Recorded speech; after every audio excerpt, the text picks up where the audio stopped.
بسم اللہ الرحمن الرحیم۔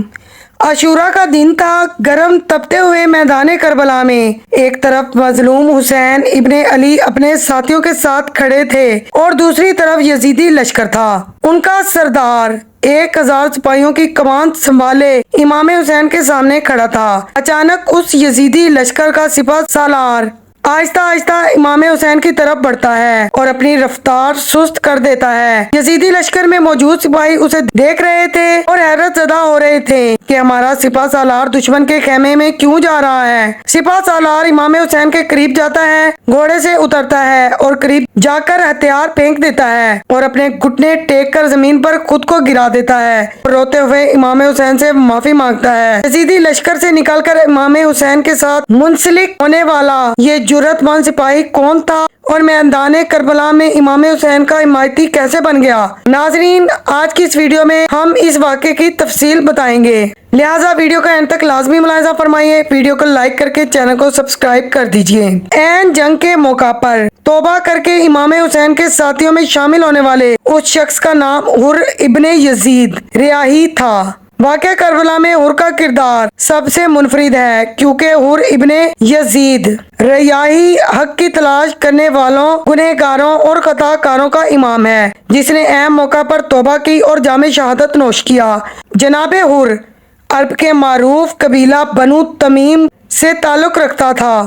وہ کوفہ کے مشہور ترین جنگی کمانڈروں میں سے ایک تھا۔ بنو امیہ کی فوج میں جناب حر اعلیٰ مقام پر فائز تھے۔ جب یزید نے عبید اللہ ابن زیاد کو کوفہ کا گورنر مقرر کیا تو اس کو خبر ملی کہ امام حسین اپنے ساتھیوں کے ساتھ کوفہ کی طرف بڑھ رہے ہیں تاکہ بنو امیہ کا تختہ پلٹا جا سکے۔ لہٰذا اس نے جناب حر کو 1000 افراد کی سپہ سالاری کے ساتھ امام حسین کو روکنے کے لیے روانہ کیا۔ حسینی قافلے نے 2 محرم الحرام کو میدان کربلا میں پہنچنے سے پہلے مقام ذی حسم پر پڑاؤ ڈالا کیونکہ یہاں پینے کے لیے پانی موجود تھا، لہٰذا امام حسین کے حکم سے وہاں خیمہ نصب کیا گیا۔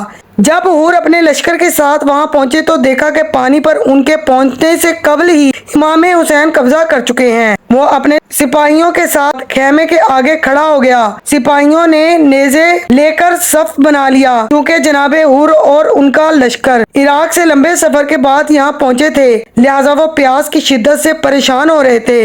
ان کے پاس پانی موجود نہ تھا، جو پانی ذخیرہ تھا وہ ختم ہو چکا تھا۔ جناب حر اور اس کے لشکر کے اس دشمن رویے کے باوجود امام حسین علیہ السلام نے انہیں وہاں سے پانی پینے کی اجازت دے دی۔ یزیدی لشکر نے اپنی پیاس بجھائی اور اپنے گھوڑوں کو بھی سیراب کیا۔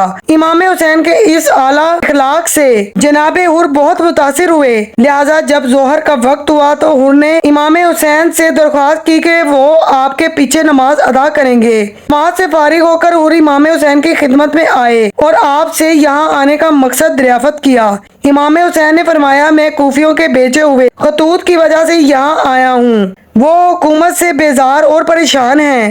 جناب حر نے کہا، میں یہاں آپ سے جنگ کرنے کی نیت سے نہیں آیا ہوں، مجھے حکم دیا گیا ہے کہ میں آپ کو کوفہ لے کر جاؤں، لہٰذا آپ ایسا راستہ اختیار کریں کہ جنگ اور خون ریزی نہ ہو۔ حر نے امام حسین علیہ السلام کو مشورہ دیا کہ آپ یزید کو خط لکھیں اور صلح کر لیں اور خود کو اور اپنے اہل بیت کو شہید ہونے سے بچا لیں، یہی آپ کے حق میں بہتر ہے۔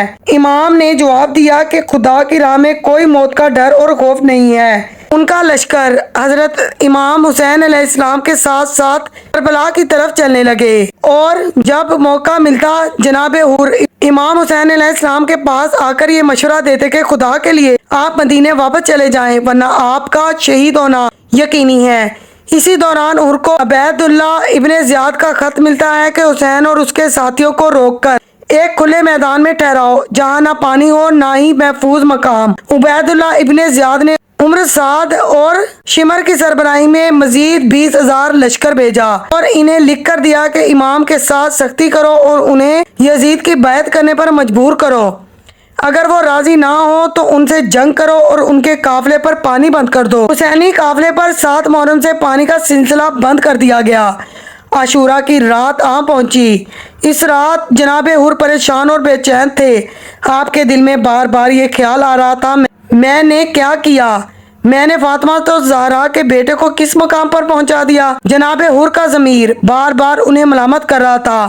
جناب حر نے سوچا کہ میری وجہ سے ہی حسینی قافلہ آج اس حالت میں ہے کہ اہل بیت رسول کے بچے بھوکے اور پیاسے ہیں۔ جناب حر اس کشمکش میں تھے کہ مجھے ان مٹھی بھر لوگوں کا ساتھ دینا چاہیے جس کا امام جنت کا سردار ہے، یا اس عظیم لشکر کا جس کا سردار عیاش اور بے دین یزید تھا۔ یہ رات فیصلے کی رات تھی۔ جب اندھیرا اور تاریکی ختم ہوئی، عاشور کی صبح جناب حر فیصلہ کر چکے تھے۔